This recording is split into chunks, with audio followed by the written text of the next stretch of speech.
CBS Sports Talk Radio, we're going to welcome in Mike Spinnler. He is the director for the JFK 50-mile race, and this is the 60th annual. This goes back to 1963. Mike has also won this. Good to have you, Mike.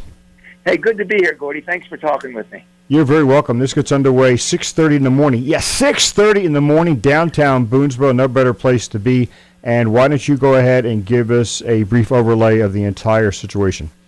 Well, Gordy, we're really excited about the 60th annual. It's been held every year since 1963. It goes in Boonesboro. It starts in Boonesboro at 6:30 a.m. We start bright and early because there's a 13-hour time limit. You know, we'll have 1,200 starters from all 50 states and many foreign countries. And, you know. Yeah, 6:31, you're too late. Yeah, you're right. The gun goes right off at 6:30. And so we've got runners all over the world, and we've got some Olympians. We've got. Can you name some of the runners that are coming in?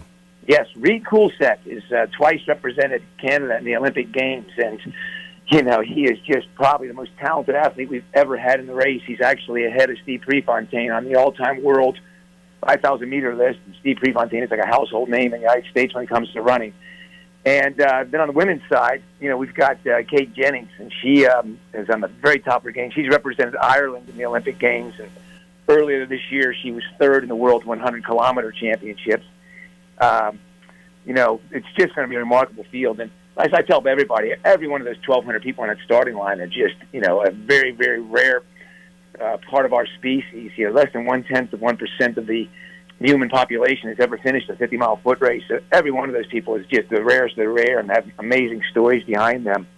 And, you know, we've got over 400 volunteers over the course representing local running clubs, high school cross-country teams, civic groups, Boy Scout groups. There'll be over 400 volunteers out there, you know, to serve the needs of these amazing athletes who are coming here from all over the world.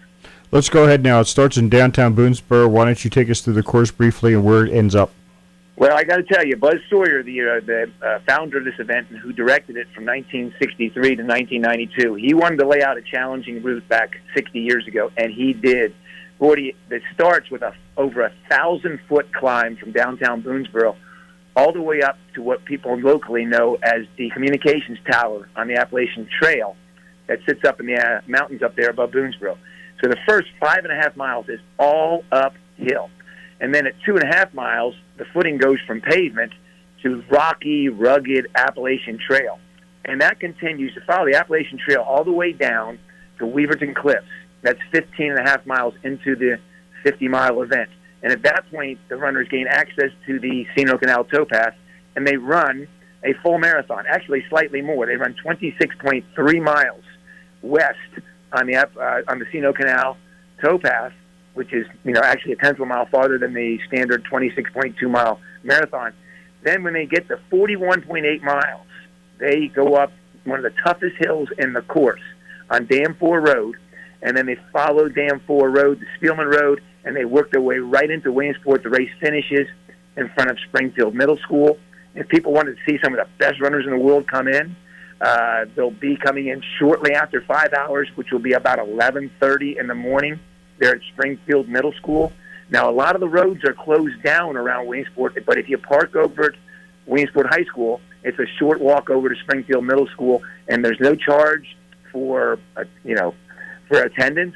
You can come in there for free and see some of the greatest runners in the world, you know, doing a spectacular event that's, you know, great history. It's the oldest and largest ultramarathon foot race in the United States, and it's just an amazing event. Now, this is sold out many years, but if someone is a last-minute entry, do you have contact information?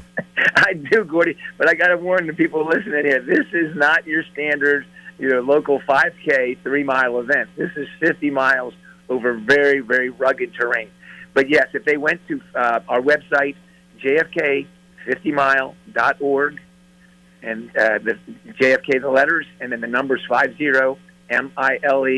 So JFK50mile.org. If you go there, and you can see all about the event, the history of the event, past results all the way back to 1963, spectator information, like if you wanted to drive around the course, where you could view this event, everything that you wanted to add, any piece of information you were looking for is on that website, and there's also a spot where you can ask questions that may not be clear to you. You're listening to Mike Spinnler, director for the JFK 50 CBS Sports Talk Radio. Why don't you go ahead and say something about this is being presented by Brooks Running? What would you like to say? Yeah, well, I tell you, I was very blessed, Gordy.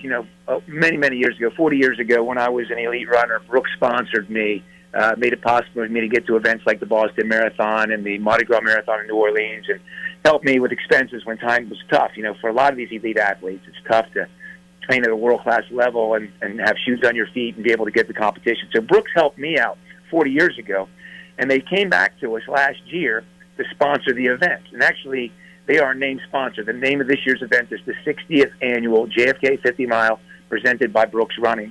And they have just been spectacular for the sport. They just support so many grassroots levels, scholarship funds at local colleges, and they've just been absolutely amazing.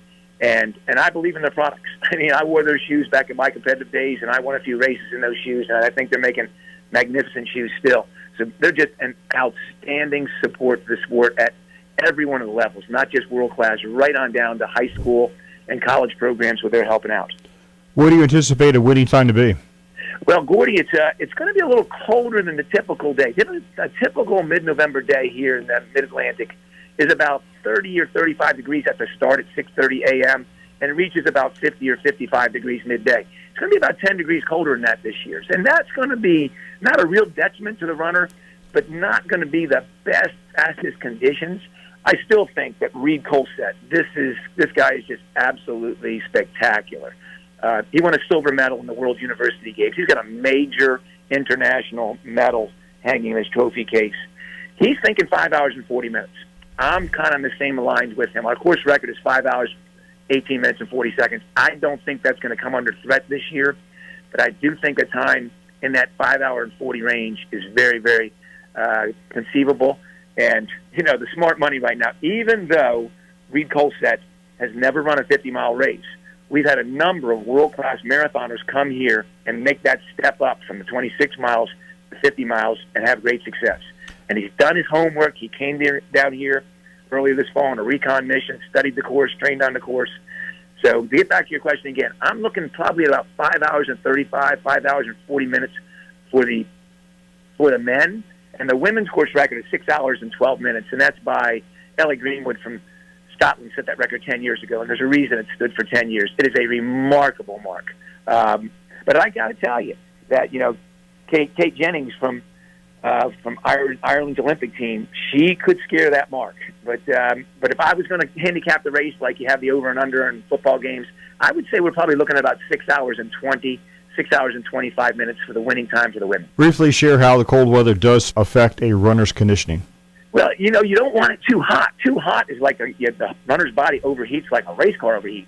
But then too cold the same way. A car, it moans when you try to start it on a real cold day. It's hard for the muscles to kind of really get warmed up when it's sub-freezing.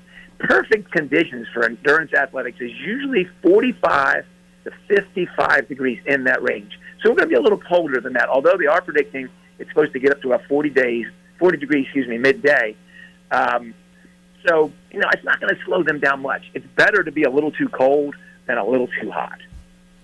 Mike Spinnler, appreciate you being on CBS Sports Talk Radio, and I wish you well with this event. Gordy, we really appreciate you giving us a little time and coverage. Thanks, Mike. Have a great day, Gordy.